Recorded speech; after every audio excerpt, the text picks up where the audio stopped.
Hello बच्चों, तो कैसे हैं आप लोग। उम्मीद है शानदार होंगे, एकदम मस्त होंगे और अपनी पढ़ाई लगातार ही बहुत ही अच्छे तरीके से कर रहे होंगे। तो अपनी पढ़ाई को निरंतर एक नया अभ्यास देने की ज़रूरत है, कुछ नई चीज़ें सीखने की ज़रूरत है। और जब तक आपके अंदर इन चीज़ों की भावनाएं रहेंगी कि हमें सीखना है, आप एक सबसे अच्छे छात्र होंगे। अपने अंदर जिज्ञासु बनिए, लगातार चीज़ों के बारे में सोचते रहिए कि क्या होगा, आखिर जानने की इच्छाएं रखिए। एक अच्छा स्टूडेंट की ये पहचान होती है। ठीक है, चलो आप सभी का स्वागत है।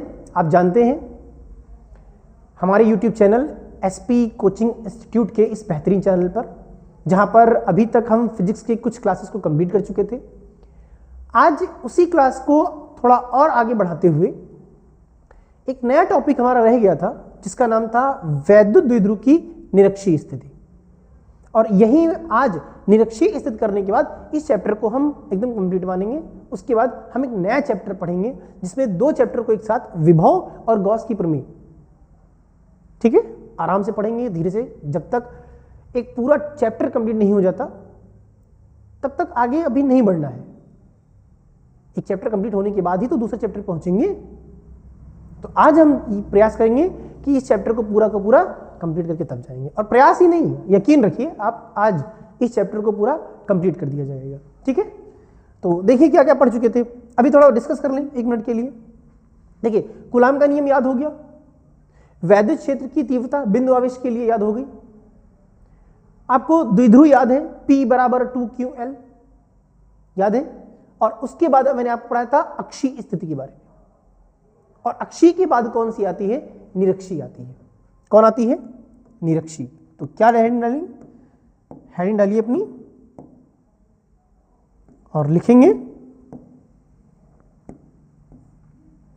हेडिंग लगाइए,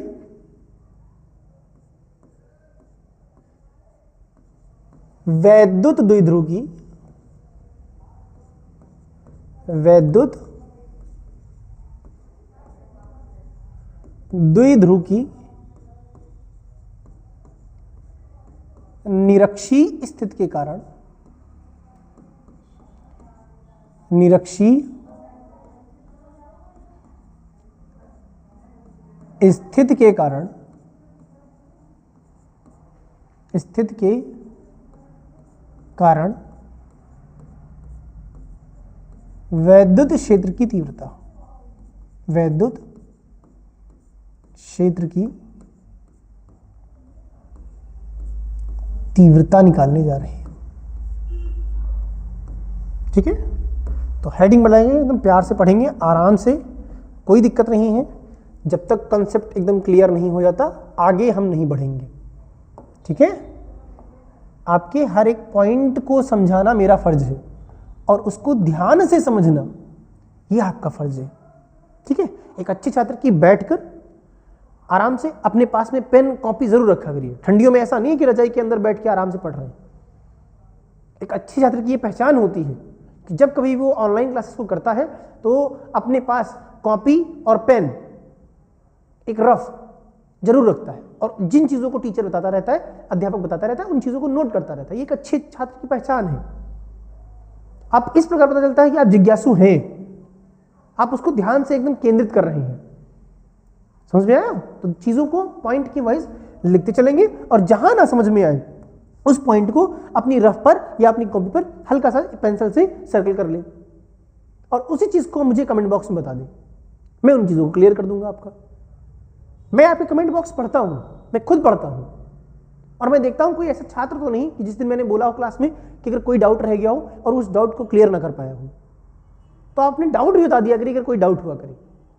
मैं आपसे वादा करता हूं अगले दिन मैं आपके कमेंट को यहां लेकर आऊंगा और उस कमेंट में आपके डाउट को दिखाऊंगा कि इस बच्चे ने ये डाउट पूछा है। ठीक है, तो आप कोई भी डाउट हुआ करे पूछा करें और बाकी क्लास का फीडबैक तो आप देते ही हैं। चलो देखो भैया क्या बोलेंगे।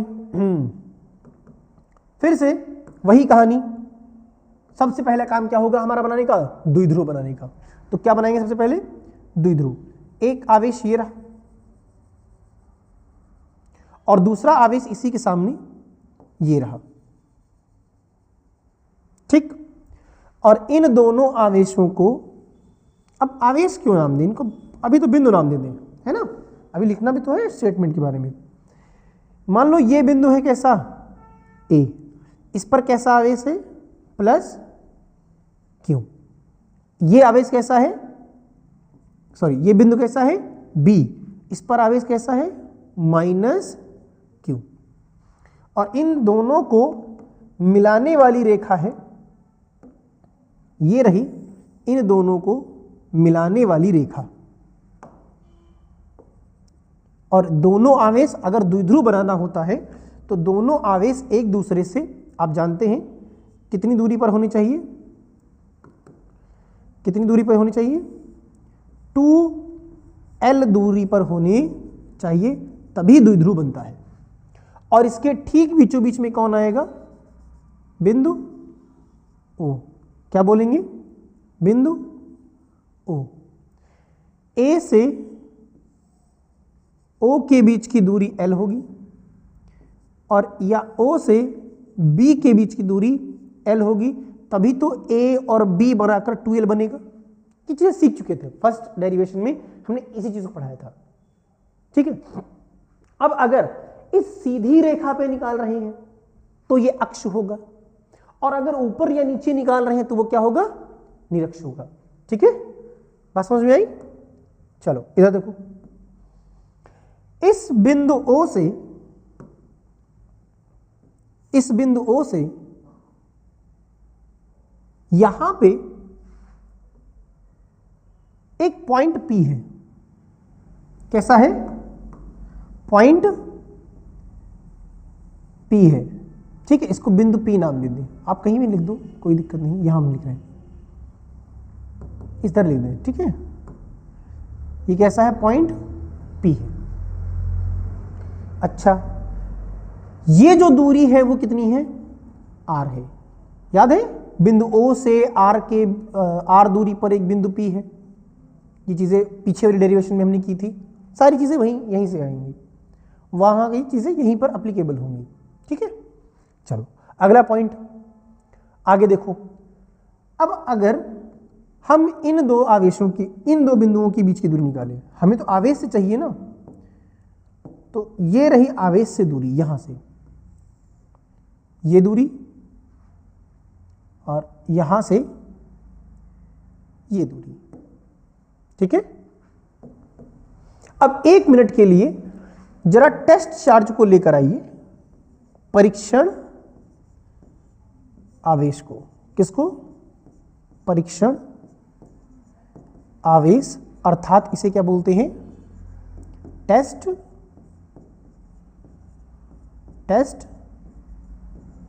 चार्ज।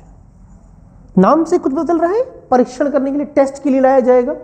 अब इस परीक्षण वाले आवेश को हम यहां से, इस स्थान से, मान लो, चलो यहां से नहीं लेकर आए, तो बता दिया, यहां देखो, यहां परीक्षण आवेश को लेकर आए, किसको, परीक्षण आवेश को, Q0 को एक समय के लिए लेकर आए।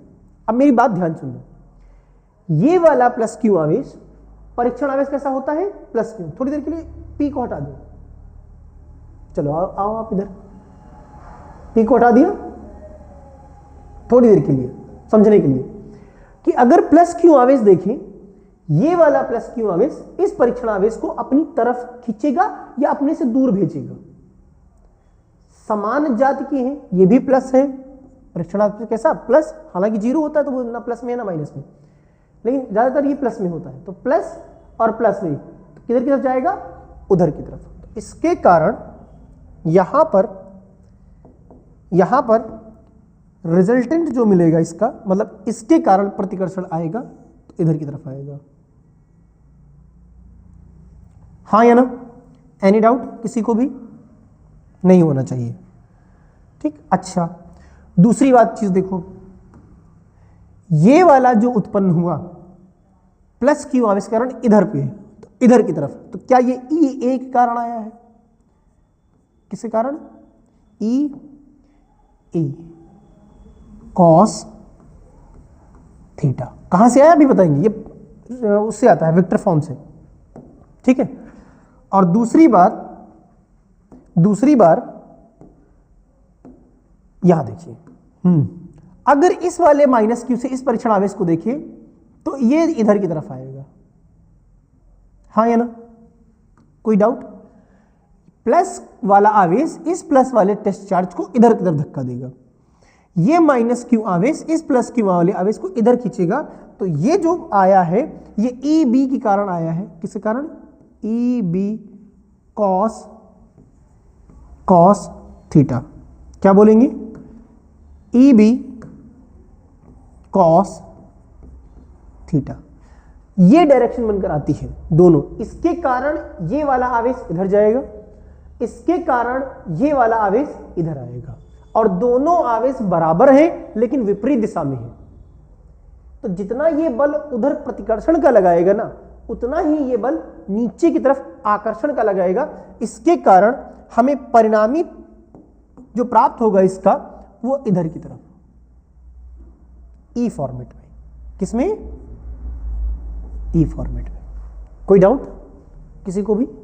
बिल्कुल भी नहीं, समझो। चल इधर देखो,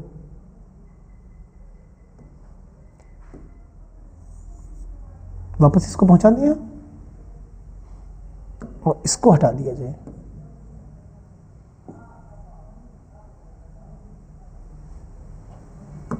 ठीक है,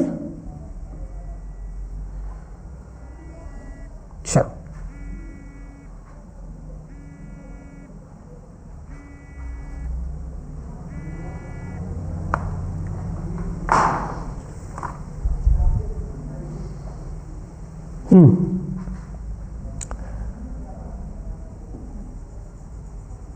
चलिए आगे बढ़े।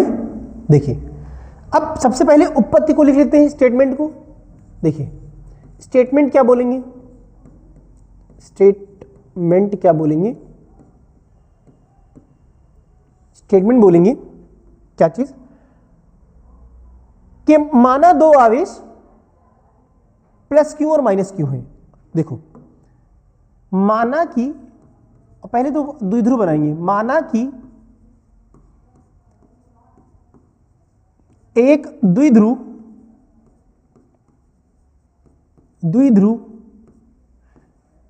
ए तथा बी है, जिस पर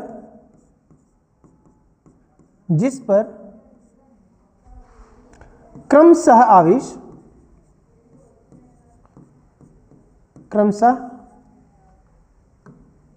जिस पर आवेश, ऐसे लिखें, आवेश क्रमशः, एक से आवेश क्रमशः Q कैसा है? प्लस वाला, A पे कैसा है? प्लस, तथा माइनस Q है। कैसा है? माइनस Q है। ठीक है, ये दोनों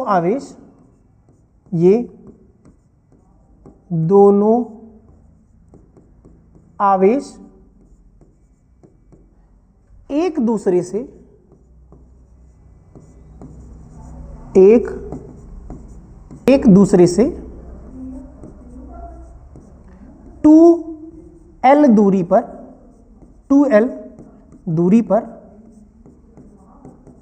स्थित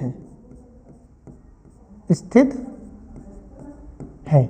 देखिए ये दोनों आवेश कितनी दूरी पर है? 2L, और इनके ठीक बीच में कौन है? इन दोनों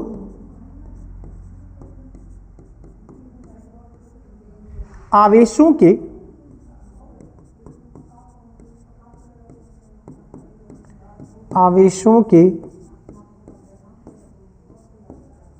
ठीक बीच में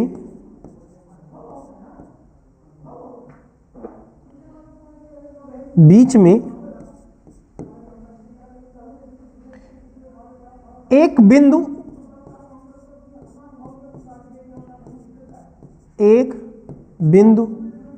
O है। क्या है? O है। बिंदु O से स्मॉल r दूरी पर वैद्युत क्षेत्र की तीव्रता की गणना करनी है। वैद्युत क्षेत्र की तीव्रता की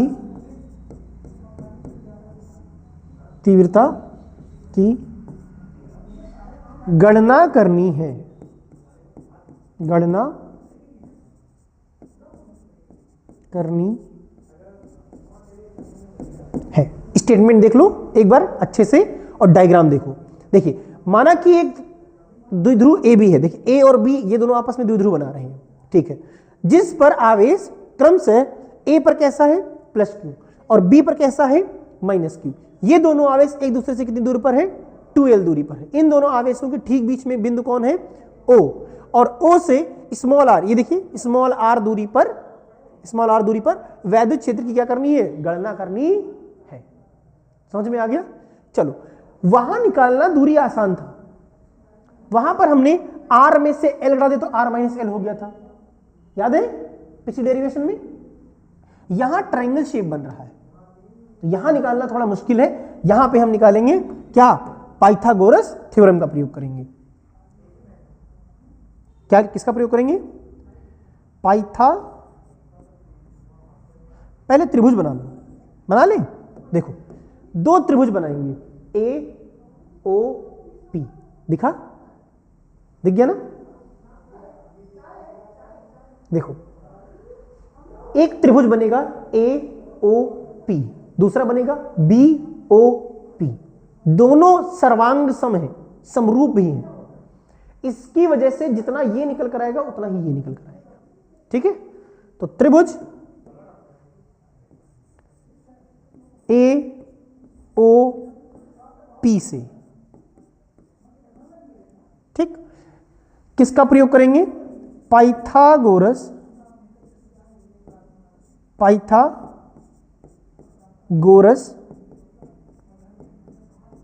प्रमेय से। किससे प्रमेय से।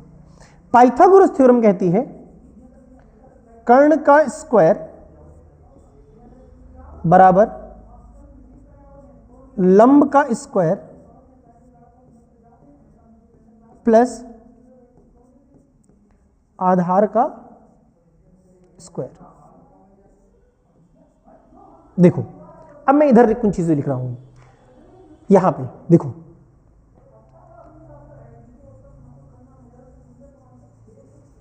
ये थ्योरम होती कर्ण स्क्वायर इज इक्वल्स टू लंब का स्क्वायर प्लस आधार का स्क्वायर। देखो त्रिभुज में क्या होता है कि एक कर्ण होती है, एक लंब होती है और एक आधार। हाई स्कूल में आपने पढ़ा होगा कि अगर ये त्रिभुज है तो जहां 90 डिग्री बनता है उसके सामने कर्ण होता है, ठीक है। इस वाले को हम लंब कहते हैं। क्या कहते हैं लंब, और इसको क्या कहते हैं आधार, ठीक है। नहीं पढ़ना तो पढ़ लेना, अगर कोई डाउट हो बता देना, मैं कल समझा दूंगा इसको फिर से। देखो इस त्रिभुज में AP हमारा क्या है कर्ण है, ठीक, और PO क्या है PO हमारा क्या है लंब है। क्या है लंब। और AO क्या है AO हमारा आधार है। क्या है आधार, ठीक है। अब वैल्यू यहां से रखेंगे, चीजें मान यहां उठा के रखेंगे। देखो कर्ण हमारा कितना है AP, तो AP का स्क्वायर इज इक्वल्स टू लंब कितना है PO, और इसका क्या कर देंगे स्क्वायर प्लस आधार कितना है AO, इसका क्या कर देंगे स्क्वायर। अब जरा मान रखिए, थोड़ा मान रख लेंगे फिर उसके बाद रखेंगे। देखो A से लेकर O यही तो निकालना है कर्ण वाली भुजा। तो AP स्क्वायर, देखो A से लेकर P तो निकालना है ये वाली भुजा, तो ये स्क्वायर है। P से लेकर O तो P से लेकर O तो कितना है R है, तो कितना लिखेंगे R का स्क्वायर प्लस A से लेकर O कितना है L, तो L का क्या कर देंगे स्क्वायर। इधर से स्क्वायर है तो इधर क्या लगेगा रूट, तो AP का मान आएगा R square plus L square, और स्क्वायर हटा तो इधर क्या लग गया अंडर रूट। कोई डाउट किसी को भी? जब ये दोनों, ये भी देखो यहां से r और यहां से l, तो सर्वांग सम होंगी, तो इसका मान आएगा कितना, under root of r square plus L square. तो इसका भी मान कितना आएगा, under root of r square plus L square. दोनों मान कैसे आएंगे, एकदम बराबर आएंगे, क्योंकि ये भी l दूरी पर है, ये भी r है, ये भी l है, ये भी r है। तो दोनों त्रिभुज अगर सर्वांग सम है तो इनकी भुजाएं भी तो बराबर बराबर होंगी, इसीलिए तो ये वाला कर्ण और ये वाला कर्ण हमेशा क्या आएगा, बराबर आएगा। कोई डाउट? आगे बढ़े, समझ में आ गया या फिर से समझाना पड़ेगा? एक बार देख लेना इसको, ठीक है। चलो आगे बढ़ो। देखिए अब पहले ये देखो, ए पर कैसा आवेश है, प्लस क्यू, तो प्लस क्यू बिंदु ए पर स्थित प्लस क्यू, डायरेक्ट लिखेंगे इस बार, प्लस क्यू आवेश के कारण बिंदु पी पर वैद्युत क्षेत्र, प्लस क्यू आवेश के कारण, आवेश के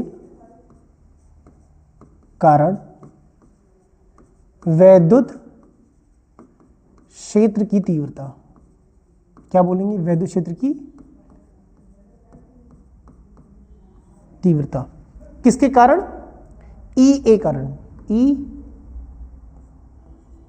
ए is equals to 1/4 pi epsilon naught. और देखो आवेश कैसा है, प्लस क्यू, तो क्या बोलेंगे, क्यू अपॉन, और दूरी देखिए, दूरी ये वाली लेंगे, under root of r square plus L square, under root of r square plus L square, और इसका क्या कर देंगे, होल स्क्वायर। स्क्वायर से रूट क्या होता है, कट जाता है, स्क्वायर से रूट क्या हो जाएगा, कट जाएगा,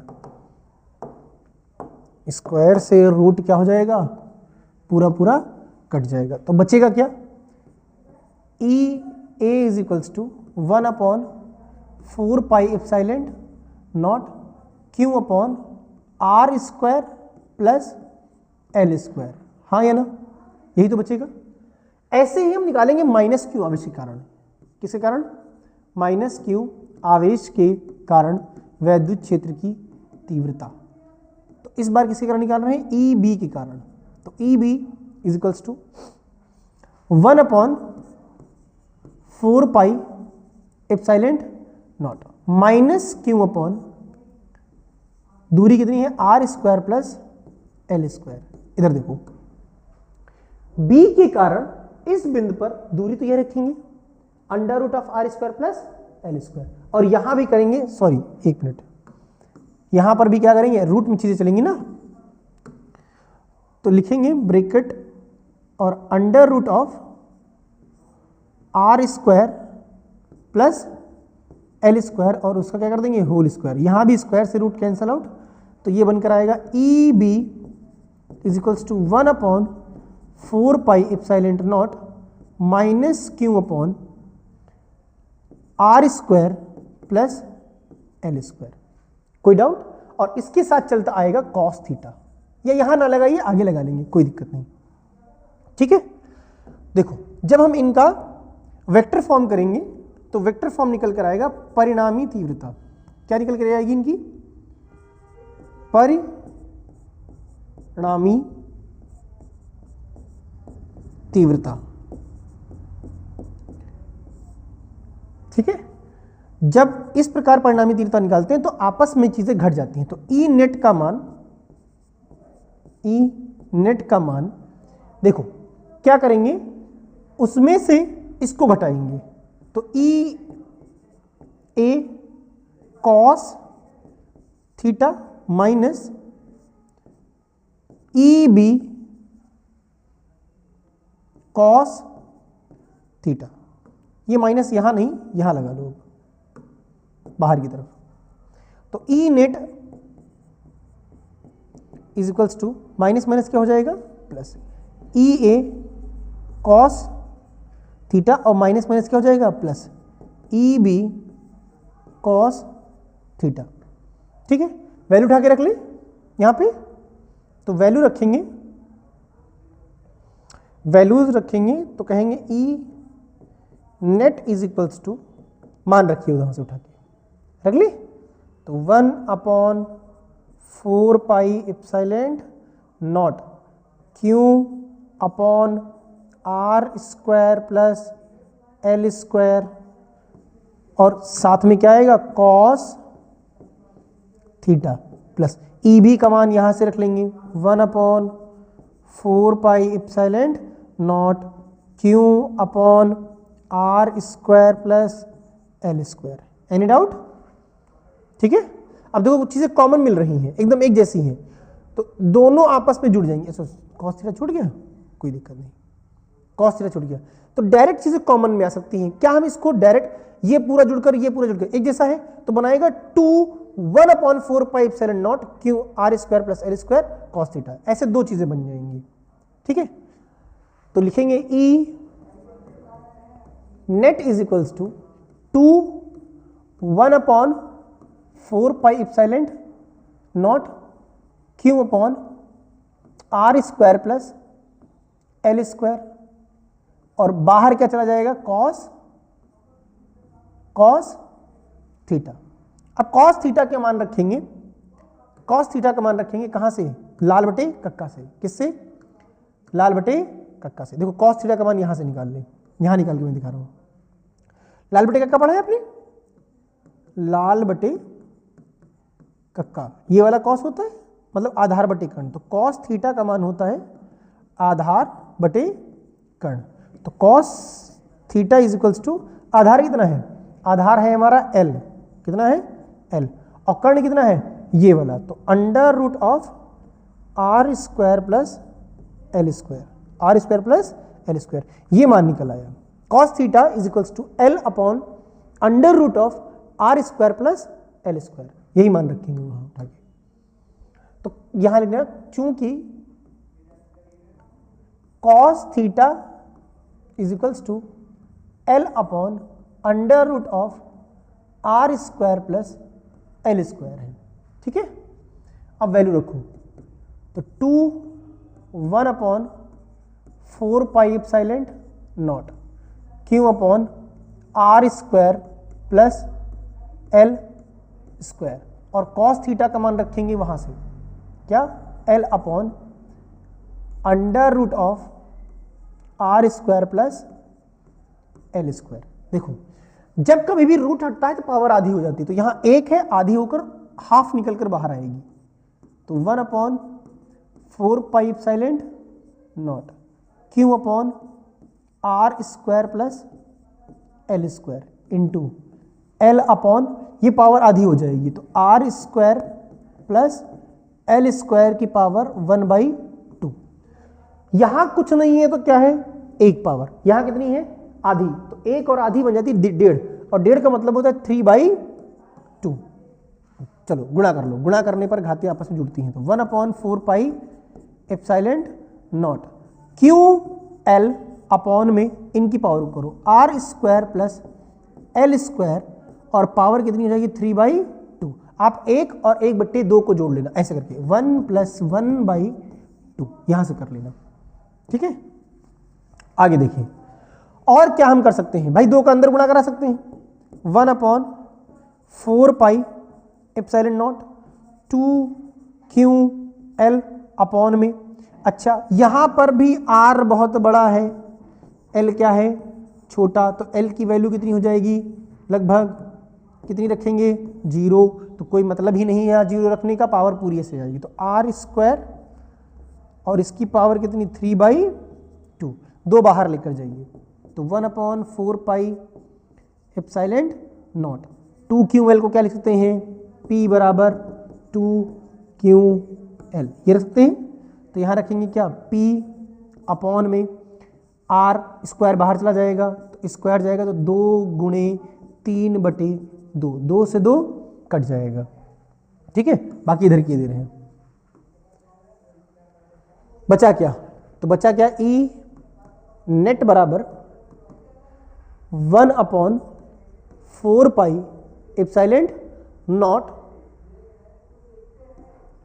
P upon P upon r cube. क्या बचा? P upon r cube. और ये हमारी क्या होगी डेरिवेशन? Proved that. चलो देखो भैया, ध्यान से समझो एक बार फिर से, घबराना नहीं है, चीजें आएंगी, धीरे धीरे आएंगी, प्रैक्टिस करेंगे इन चीजों का तो चीजें कहीं ना कहीं समझ में आएंगी। क्या होगा? चीजें प्रैक्टिस करेंगे तो धीरे धीरे समझ में आएंगी। ठीक है, आप एक काम करो, इसका एकदम अच्छे से स्क्रीनशॉट ले लो एक, उसके बाद आपको बताते हैं।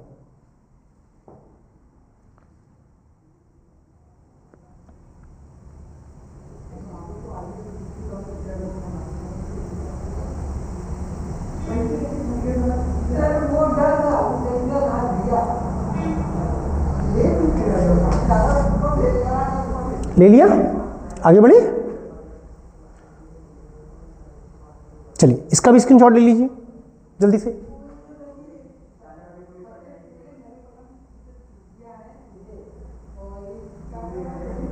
ले लिया? आगे बढ़े?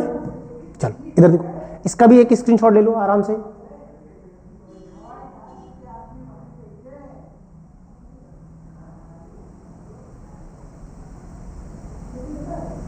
हो गया? उसके बाद इसका भी स्क्रीनशॉट ले लो, फिर मैं समझाता हूं एक बार आपको। ठीक,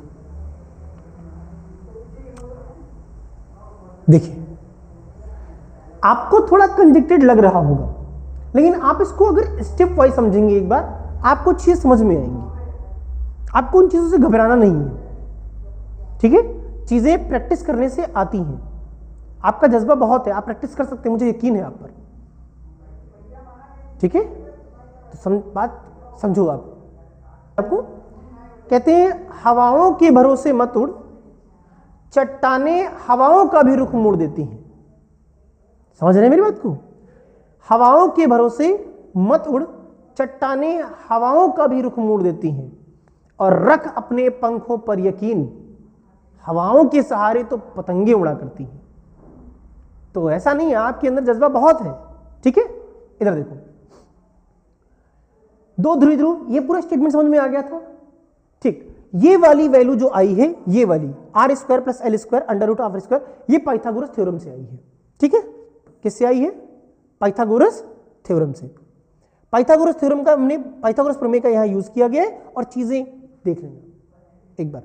ठीक है, आगे देखो, यहां से सिर्फ वैल्यूज उठा के उधर से उठाकर यहां रखी गई हैं जो हम पीछे पढ़ चुके थे। ठीक है, और ये चीजें आ गई, ये चीजें आ गई हैं।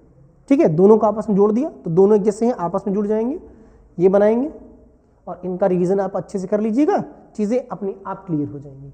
ठीक है, ना यकीन हो तो एक दो बार वीडियो को रिज्यूम करके फिर से स्टार्टिंग से देखिएगा, चीजें क्लियर हो जाएंगी। ठीक है, मिलते हैं कल की अपनी नेक्स्ट क्लास में, जहां पर एक नए अध्याय से हम शुरू करेंगे जिसका नाम होगा वैद्युत विभव तथा गॉस की प्रमेय। तो दोनों चैप्टर को कंबाइन पढ़ेंगे, पहले गॉस की प्रमेय पढ़ लेंगे, उसके बाद वैद्युत विभव पढ़ेंगे। ठीक है, तो घबराना नहीं है, आराम से पढ़ते रहिए, प्रैक्टिस करते रहिए। मिलते हैं कल। थैंक यू, धन्यवाद, bye bye and take care.